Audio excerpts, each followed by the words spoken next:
Good evening and welcome back to From Day One, the overnight edition.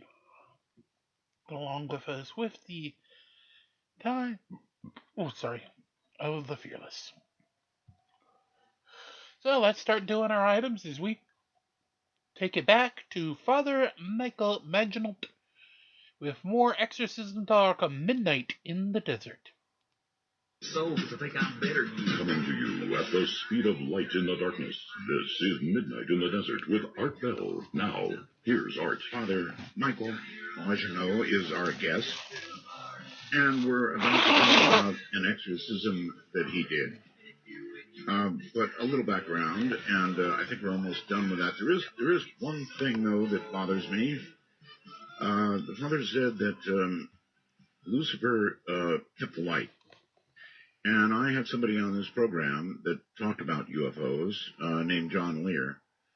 And I guess it'll bother me until the day I die, but John Lear said, Art, when you die, you're going to see the light, and there's going to be darkness, and you're going to have a choice to make. And he said, don't go to the light, it's a trick.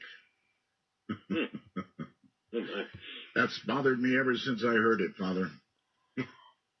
When you die, no. Actually, you do want to go to the light, which is toward God. Long as Lucifer doesn't have it anymore.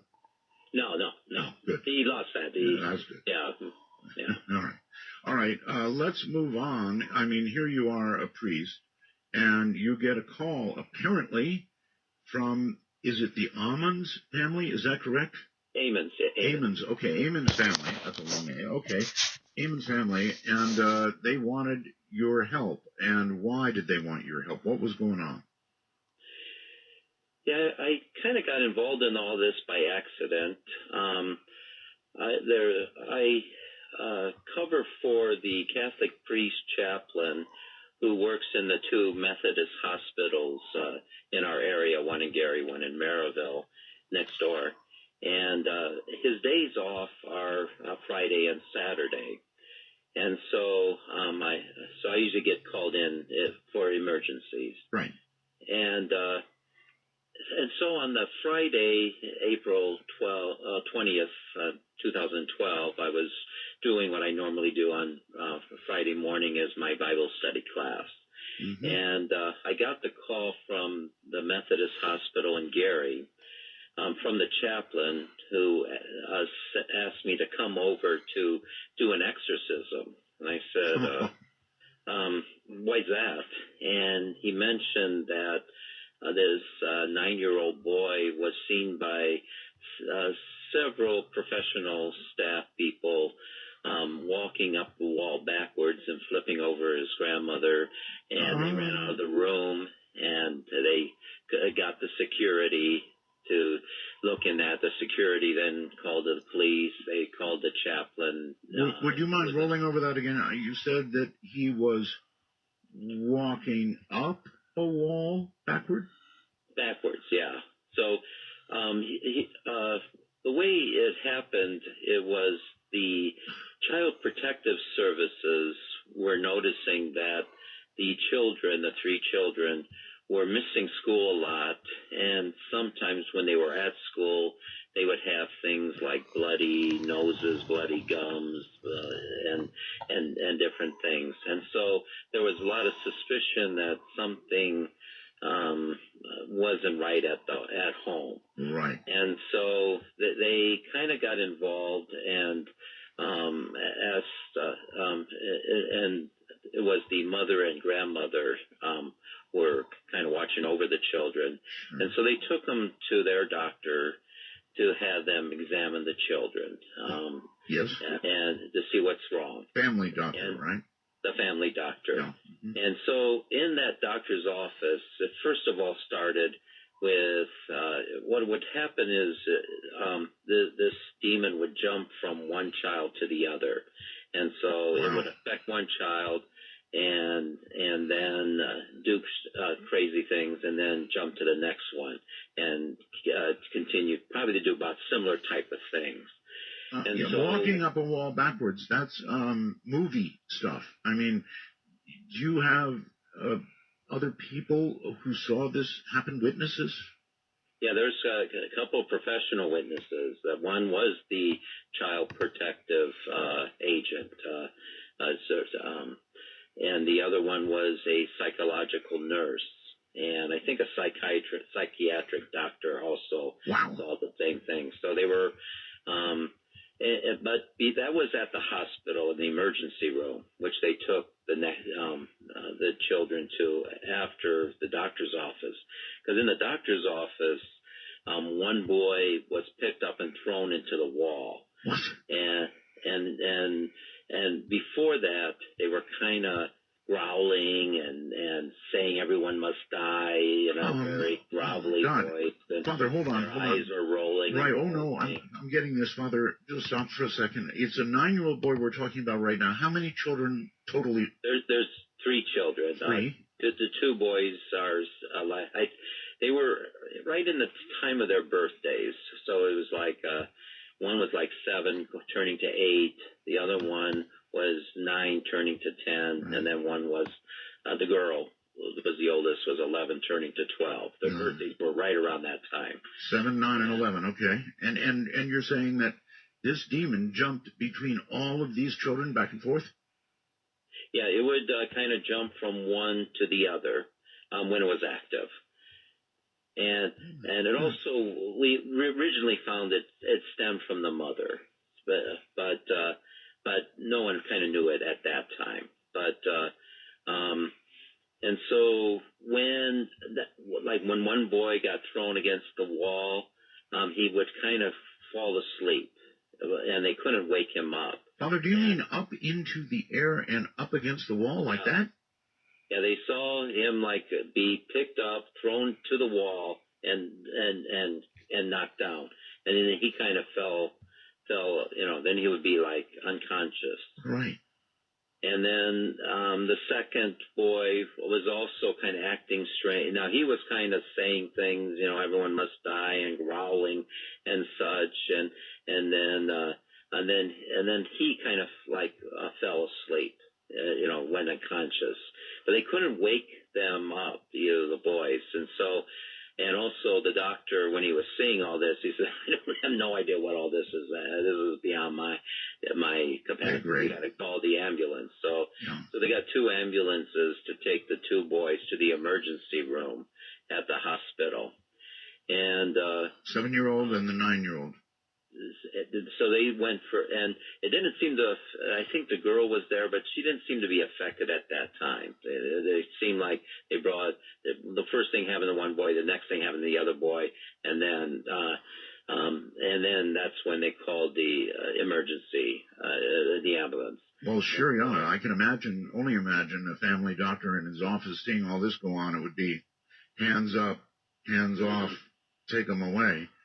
Yeah. And I think the girl went with the mother and grandmother, and they followed the ambulance. The child protective servant agent also went over there.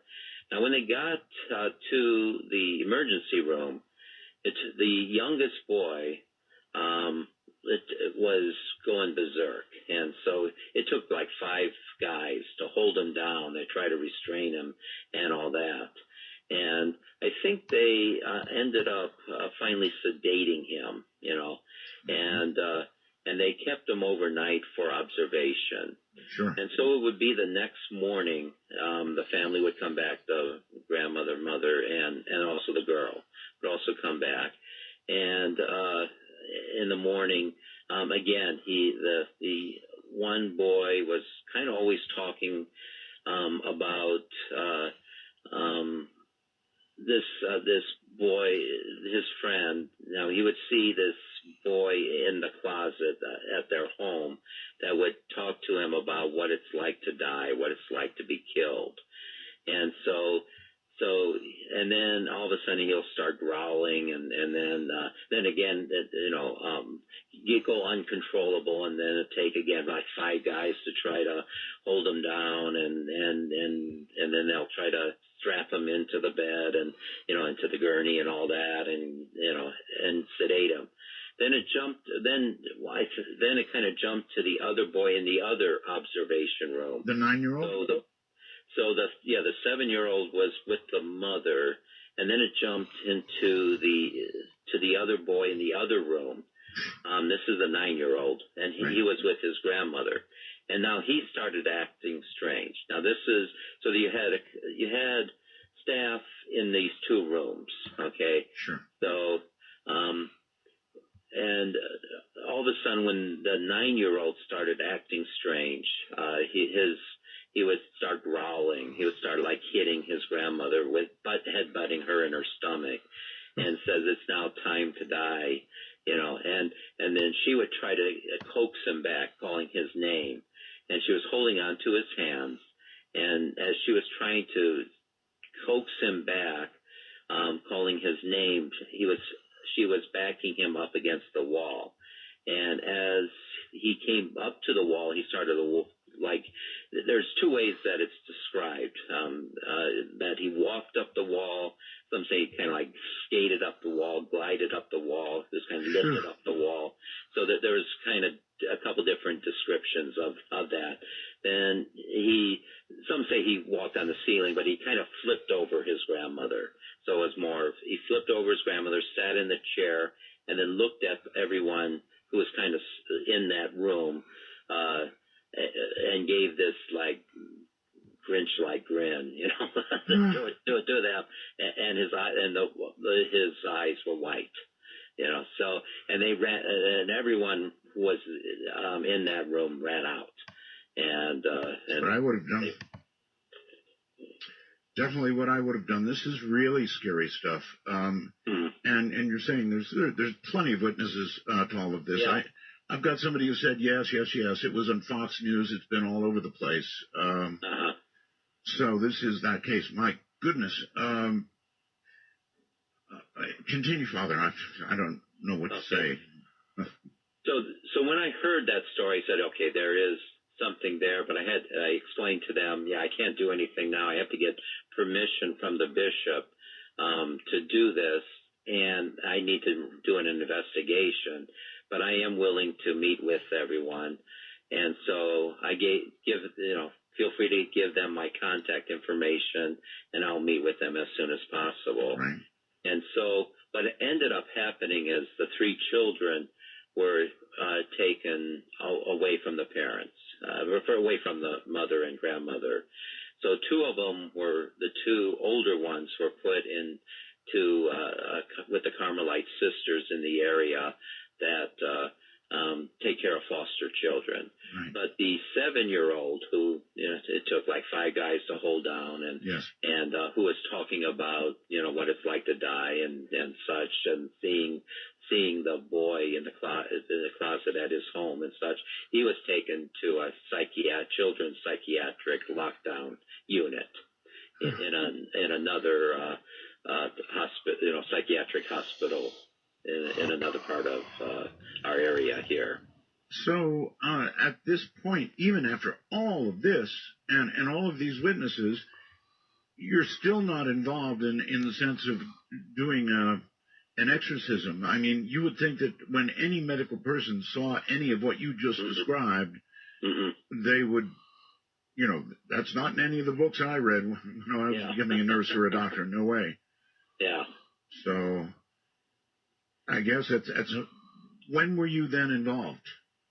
So I then contacted the mother and grandmother contacted me. They mentioned their children were taken away, and I said, okay, I can meet with you at the home, at your home on Sunday evening after my last Mass. I have a 5 o'clock Mass. I'm done at 6, so I could get there about 6:30.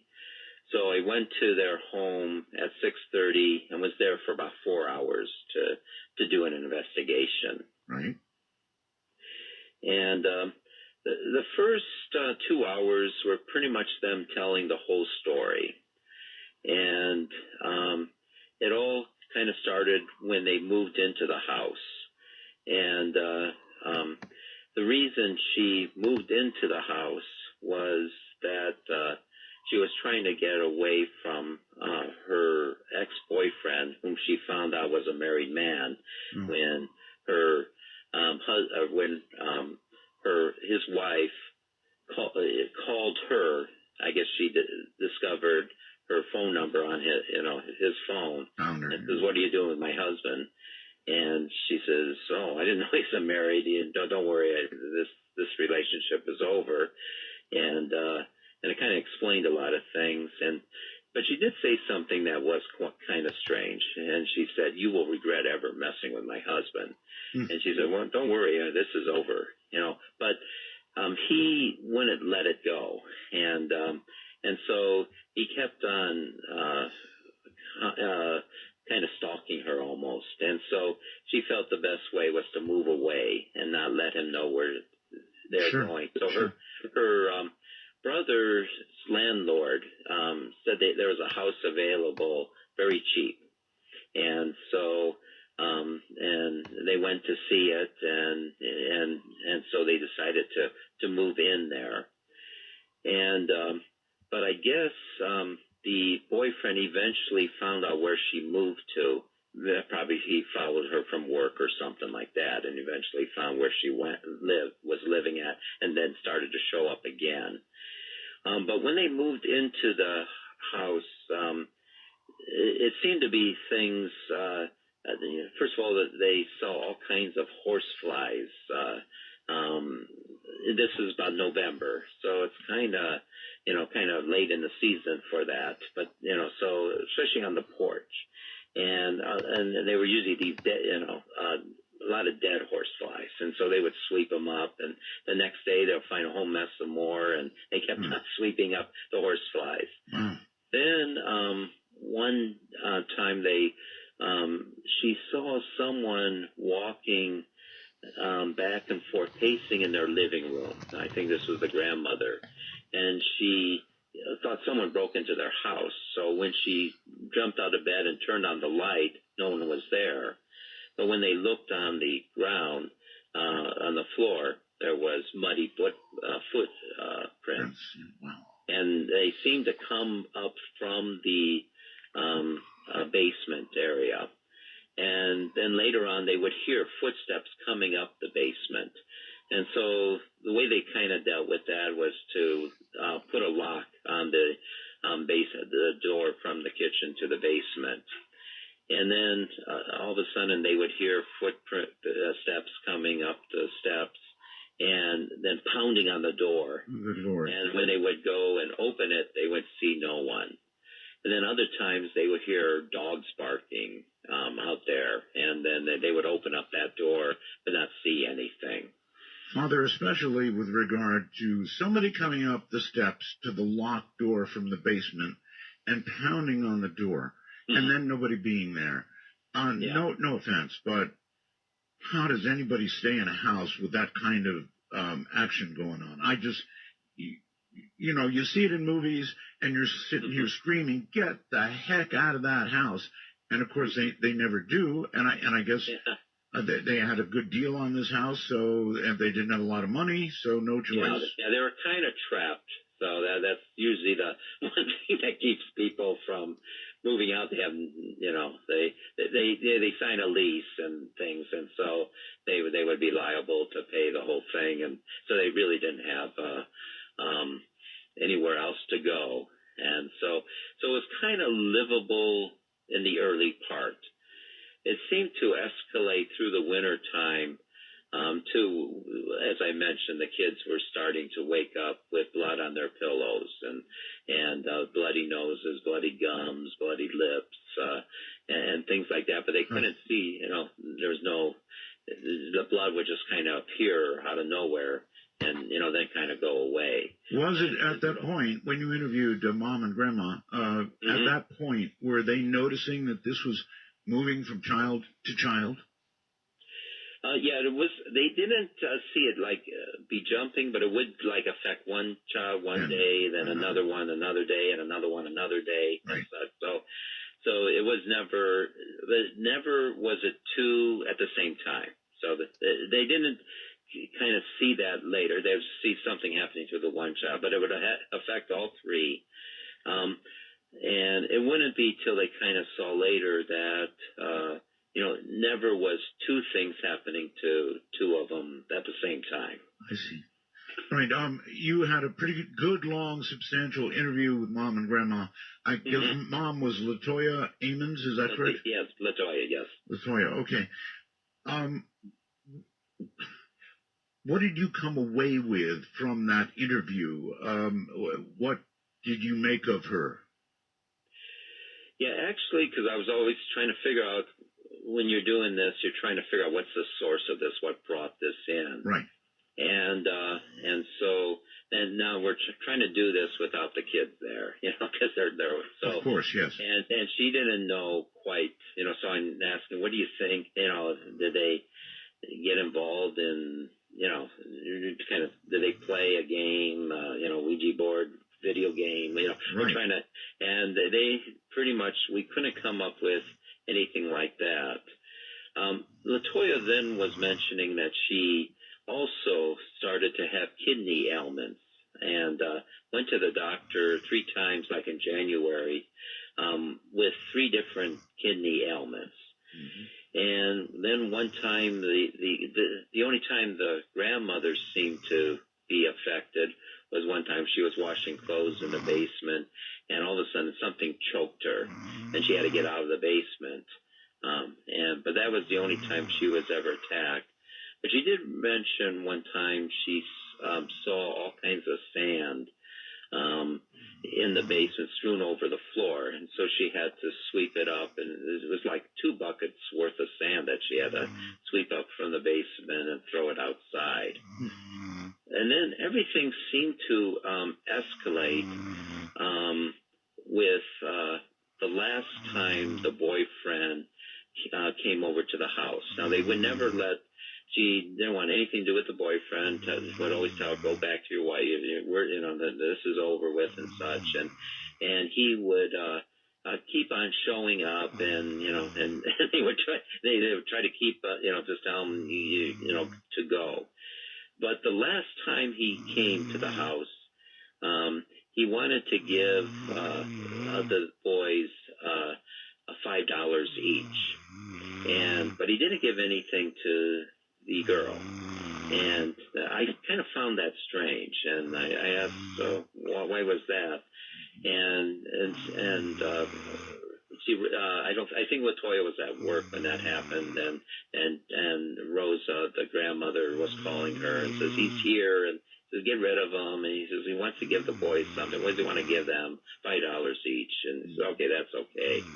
And but I asked, why did he give something to the boys and nothing to the girl?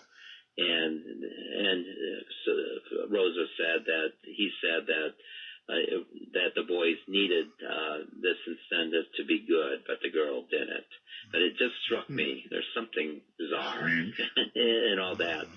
And so 3 days later is when kind of everything escalated in the house. And it was a family gathering. Their whole family was at the house. And all of a sudden, the girl gets, they're all sitting in the living room and such, and the girl gets pulled off the couch, and she's landed on the floor. And everyone looks at her and says, what are you doing? She says, someone pulled me off the couch. And then she started, my stomach's hurting and such. She was feeling sick. And then they would kind of take her to her room, and they were kind of trying to take care of her, and she's feeling nauseous. They would see her stomach kind of bulging, and such, and her legs kind of bulging and all that.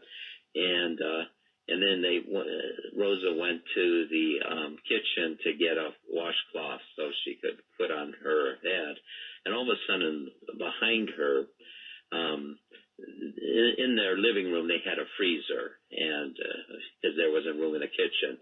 And all of a sudden, one of the boys got thrown into the freezer, and she turned around, and everyone heard this big boom, and said, "What happened to you?" And said, "Someone threw me into the freezer," and then he started to get sick.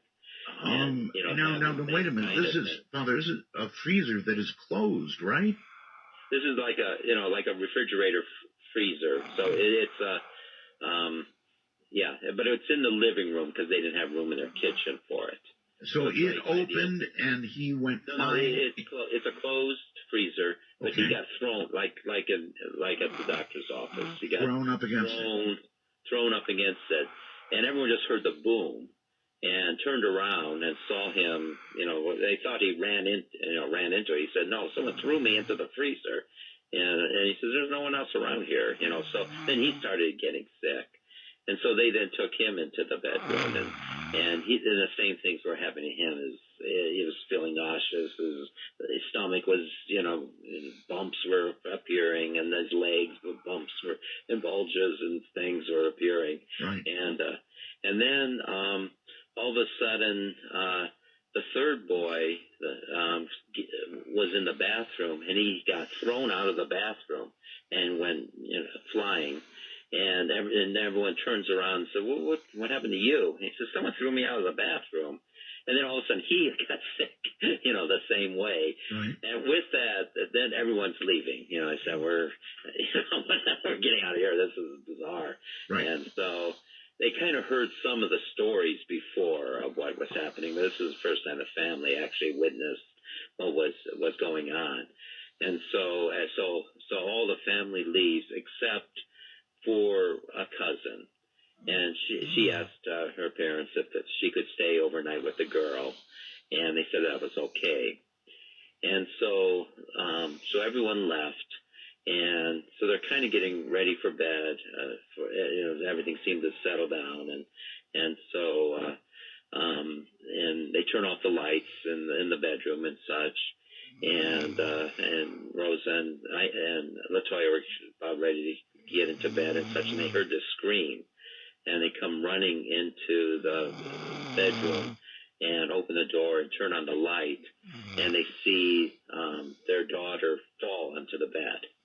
And the cousin said that she screamed because the girl was 2 feet off the bed, levitated. Okay. And the girl didn't know. She woke up, after she fell on the bed, and she didn't know anything, what happened. And so they now kind of saw, well, we better do something. And before they were Baptist, but their church wouldn't help them out with the other things earlier.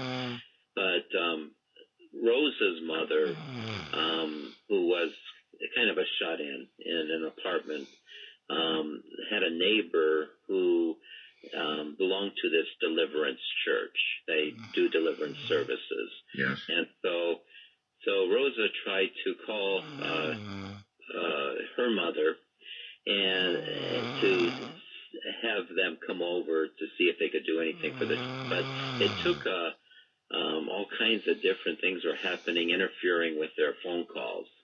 So she would call them. One would call the other, and one would hear them, but wouldn't hear the other.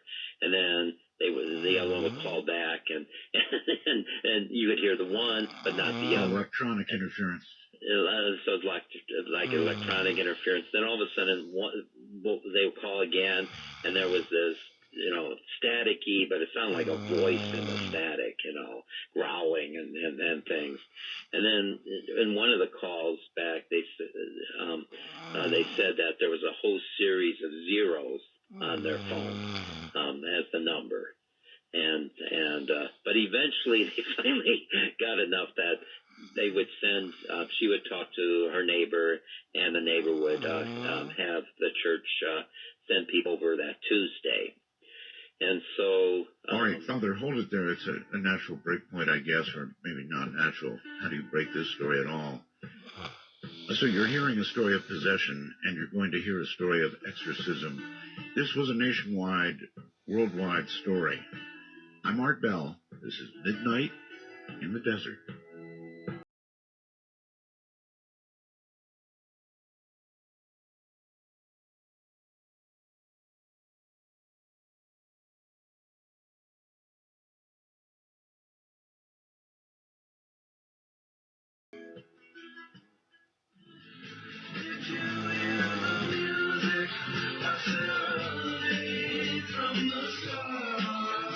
To initiate a dialogue sequence with Art Bell, please coordinate your phalanges and call 1-952-225-5278. That's 1-952. Call Art. Father, Michael Maginot is my guest, and I've never heard anything like this from a Catholic priest. This is definitely a first for me, and so let's go back to it. Father, you mentioned that they contacted the church they were familiar with, right?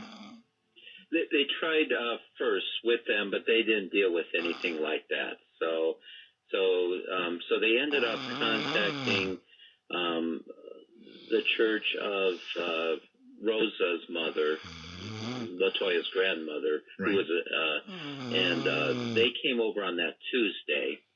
And so it was like a team from the church, which included someone who's kind of sensitive to spirits. Right. And she went in, and she was drawn immediately into the basement. And when she went down into the basement, she came running out and saying, I mean, your house is full of demons, you know, and what do you want us to do? And she said, I can't stay here. And so they suggested various things for her to try to do, and so like take oil and put crosses on all the entries, on the doorways and on the windows, to kind of use bleach or ammonia or something to wash down the walls in the basement, to set up like an altar with and they get some sage incense and kind of have that go, you know, burn down there, and sprinkle salt all through the basement. So they did kind of all these different things. And then they would also invite them to bring the children to the church. And I think Wednesday, they had a special service on Wednesday and then later on Sunday. And so when they went next day to the Wednesday services, the children were kind of giving them all kinds of difficulties on going there. And so it would seem like things were all right in the house, but once they got outside, one kid would go, they'll be running all over the place, want to get into the car, and once they would get, you know, one in the car, then they had to kind of, the other one would run all over the place, and you know, and so they finally got all three into the car. And then, you know, one would start like banging their head on the window, another one would bang their head, you know, maybe on the headrest, and you know, and just do all kind. And then it would go to the other one who kind of roll their head around and such. So they're trying to, you know. Demons mostly don't like to go to church. Yes, so it's giving all kinds of trouble. And then when they finally got into the church, it would seem like one would have to go to the bathroom, you know, and then that one would come back, and the other one would go to the bathroom, and then come back, and then the other one would go to the bathroom, and they were just kind of just being very, very, you know, like herding cats type of thing, right? And all over, you know, they were just.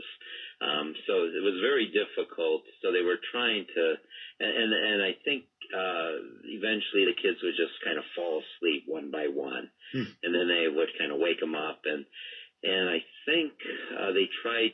So it was very disruptive. So they weren't really able to do much. So they invited them to come back on Sunday.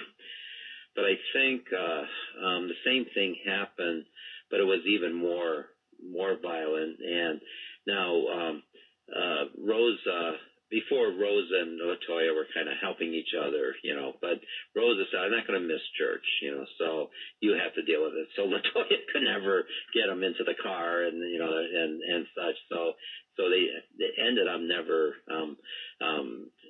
you know, so okay, you know, it's too late to get to church. And then the kids calmed down, and they went back inside, and Rosa came back, and so they decided, well, we're not going to be able to get them to church.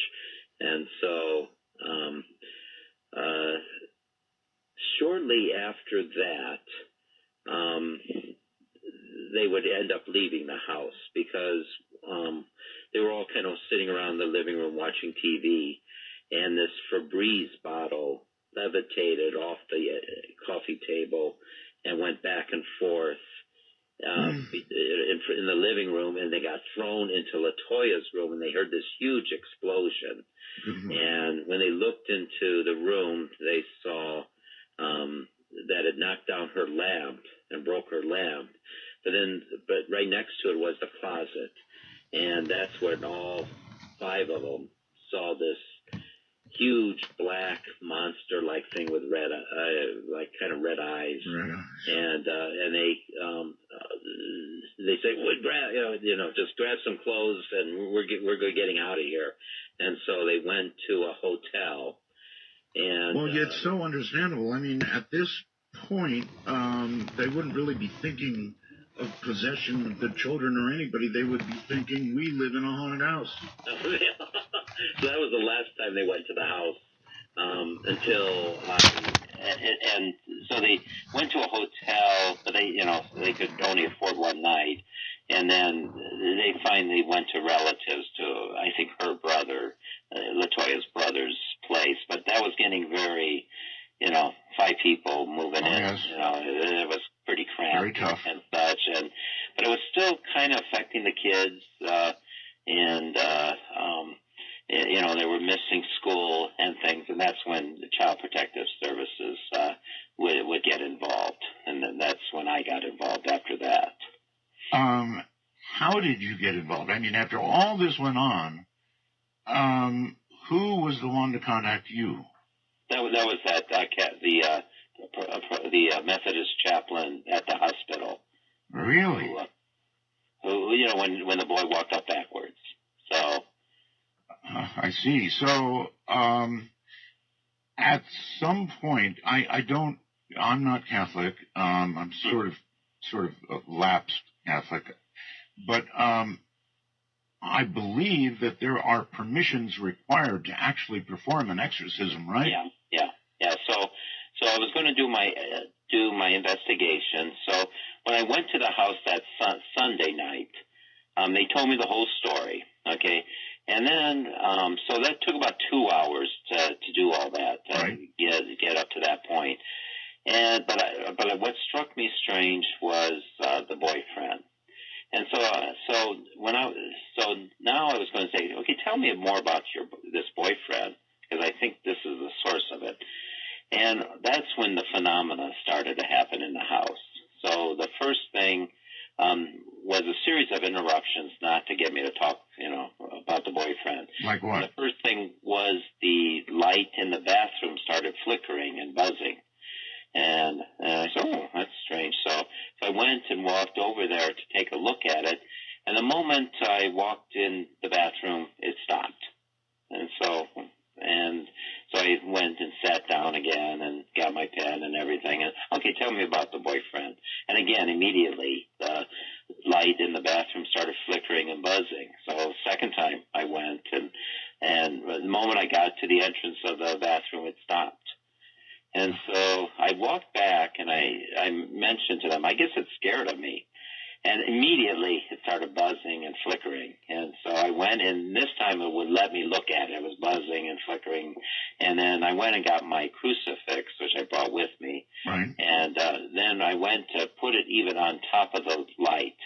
And it still continued. So it's being defiant. So showing me it wasn't scared. But it did show, okay, this is not a normal electric problem. Mm-hmm. This is responding. And so I wrote all that down, and I said, okay, we'll ignore all that. Let's get back to the boyfriend. And then Rose started pointing to the kitchen. Yes. And the rod, they had Venetian blinds on all the windows. And so the rod that you twist to open up the blinds was swaying back and forth. And so, and so I was kind of looking and so I went to take a closer look at it to see what could be causing it. And what was interesting was that there were the 3 cords that you used to open the blinds, vertically. Right. It had, like 3 tags at the end of it. And all of a sudden the, furnace kicks on, and there was a vent underneath it. And then all those things are fluttering, greatly, and so. But they weren't fluttered, and then the furnace kicks off, and then they go back to being calm. But still, there was no change in the movement of the stick rod moving back and forth. And then I saw from one Venetian blind to the next, and through the living room. They were kind of almost like swaying, in time with each other. It seemed like they were coordinated. And then the next one. Then I went to the bedroom of Rosa, and hers was also swaying. And then I went into LaToya's bedroom to see if that was also happening to her blinds. But I didn't even bother to look at them. Right down the middle of her blinds, something was dripping. And so I said, well, what's this? I don't remember seeing this before, because when I first came to the house, I blessed it, with holy water and such. So I went to every room and such. So I don't remember seeing, this liquid dripping down the blinds. Yes. And she said that when the church asked her to put oil on all their on the windows, and she made a huge sign of the cross on both blinds. Now, there was only one vertical thing, but the horizontal portion of that cross wasn't showing. And so I felt it, and it was oily, so, and she said at times, even though that was done like 6 weeks before, she said it dry, she put it on for, one time, and then, and that was the only time. But at times, it would dry up, but at other times it would kind of, liquefy. That's So that would have been dried up long since. Long time, yeah. So it was, so I felt it was, liquefying, certainly.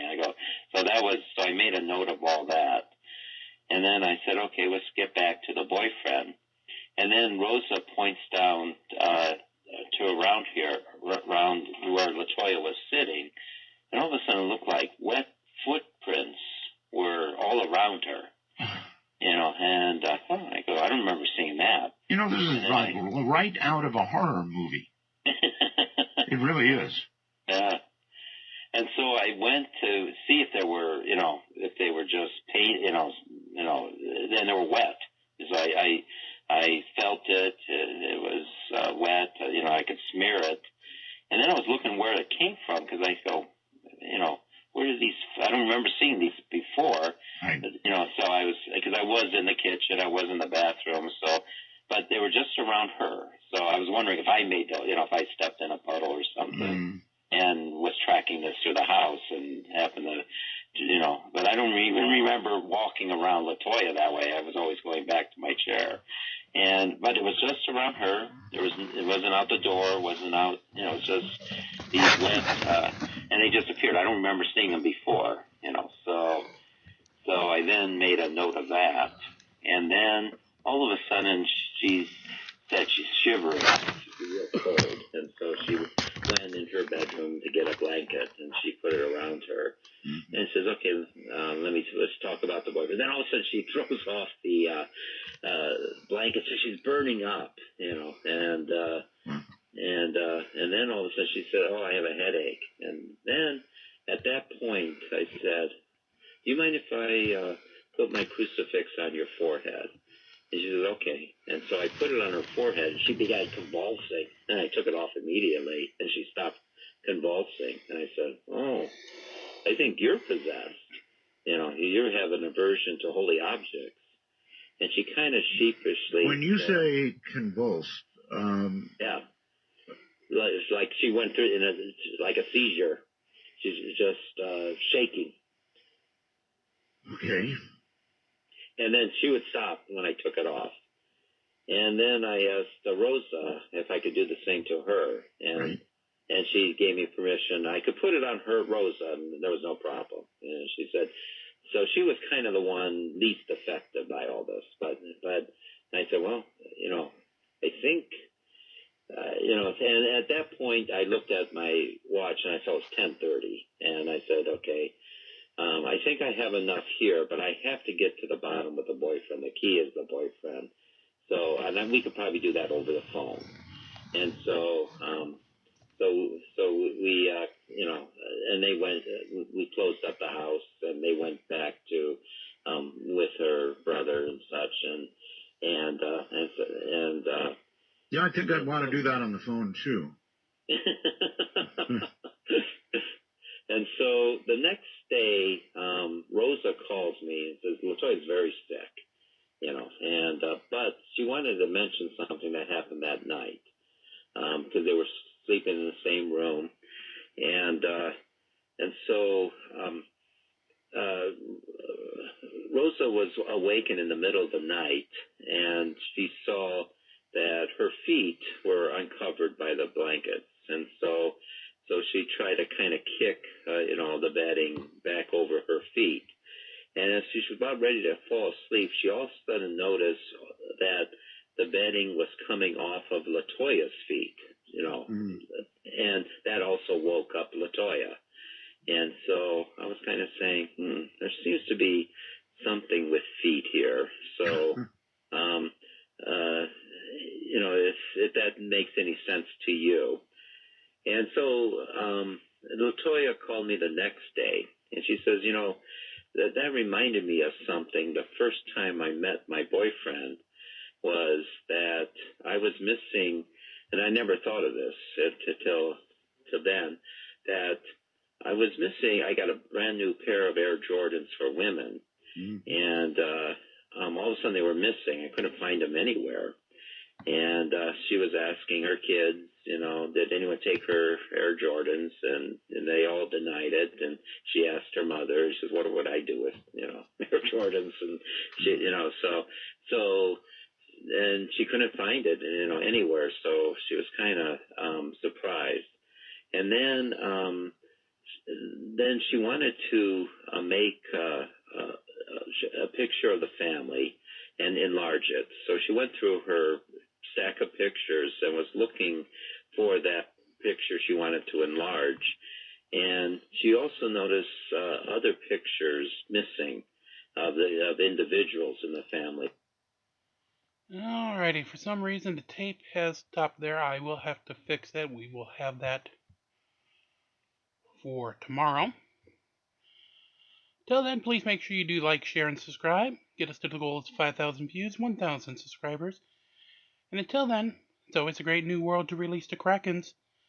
Thanks for watching. Come on back tomorrow for some more from Day One.